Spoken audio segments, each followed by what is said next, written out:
मैंने अभी अखबारों में पढ़ा, शायद वो इटली में है। इटली से राहुल गांधी जवाब दें।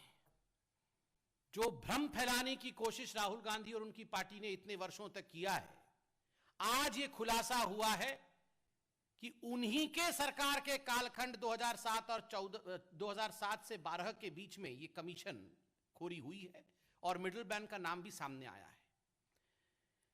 बहुत दुखद विषय है मेरे भाइयों।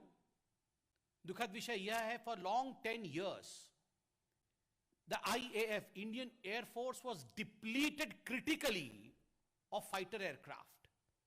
इंडियन एयरफोर्स को फाइटर एयरक्राफ्ट की आवश्यकता थी। 10 वर्षों तक इस पूरे विषय को पेंडिंग रखा गया।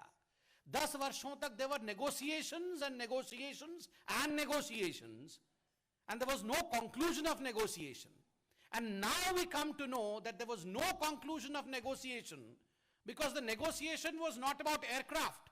The negotiation was about commission. 10 वर्षों तक ये जो नेगोशिएशन हुआ है, ये एयरक्राफ्ट के लिए नेगोशिएशन नहीं हो रहा था, ये कमीशन के लिए नेगोशिएशन हो रहा था कि कितना कमीशन चाहिए। आज ये सामने आया है और इस संदर्भ में एक कागज में आपके सामने रखने वाला हूं और इसका टाइटल है, जो मीडिया पार्ट ने भी छापा है, agreement for commission. Agreement for commission. Congress के कालखंड में एग्रीमेंट फॉर परचेस तो हमने देखा नहीं, नेगोशिएशन को कंक्लूड होते हुए देखा नहीं, मगर well yes, there was a agreement on commission and you would be astonished if you go through the contents of agreement of commission. ये जो एग्रीमेंट ऑफ कमीशन है, इसके कंटेंट को आप पढ़ेंगे तो आप हतप्रभ हो जाएंगे। मैं 2 लाइन पढ़ता हूं।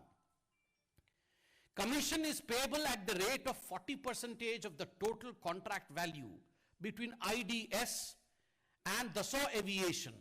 The commission is consideration thereof. The commission is payable after the delivery of the product by IDS and the receipt of the consideration thereof.